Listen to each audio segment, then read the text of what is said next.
అధికారంలో ఉన్నప్పుడు అవినీతి అరాచకాలు చేసి జైల్లో మగ్గుతున్న వైసీపీ నాయకులను చూస్తుంటే గజనీ సినిమాలోని హీరో సూర్య గుర్తొస్తాడు. ఆ సినిమాలో హీరో ఎలాగైతే గతం మర్చిపోతాడో ఇప్పుడు వీళ్ళ నటన కూడా అచ్చం అలానే ఉంది. పోలీస్ కస్టడీలో విచారణకు హాజరైనప్పుడు వీళ్ళు గజనీలా ప్రవర్తిస్తున్నారు.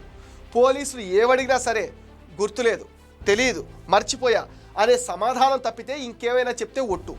కొన్ని ప్రశ్నలకైతే ఎటువంటి సమాధానం ఇవ్వకుండా మౌనంగా ఉంటున్నారట.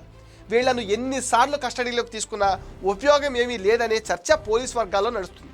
ఇలా అయితే కేసు దర్యాప్తు ఎలా ముందుకు వెళుతుందని పోలీసులే వ్యాఖ్యానిస్తున్నారు. ఇప్పటిదాకా పోలీస్ విచారణకు హాజరైన వైసీపీ నాయకులు ఎవ్వరూ విచారణకు సహకరించిన పాపాన పోలేదు. ఫోన్లు ఇమ్మంటే కూడా ఇవ్వటం లేదు. వల్లభనేని వంశీ, పిఎస్ఆర్ ఆంజనేయులు, ధనుంజయ రెడ్డి, కృష్ణమోహన్ రెడ్డి, బాలాజీ గోవిందప్ప, నందిగం సురేష్ ఇలా ప్రతి ఒక్కరిది ఇదే తంతు. అధికారంలో ఉన్నప్పుడు అడ్డంగా దోచుకుని ఇప్పుడు జైల్లో చెప్పుకూడు తింటున్నా వీళ్లకు బుద్ధి రావటం లేదు.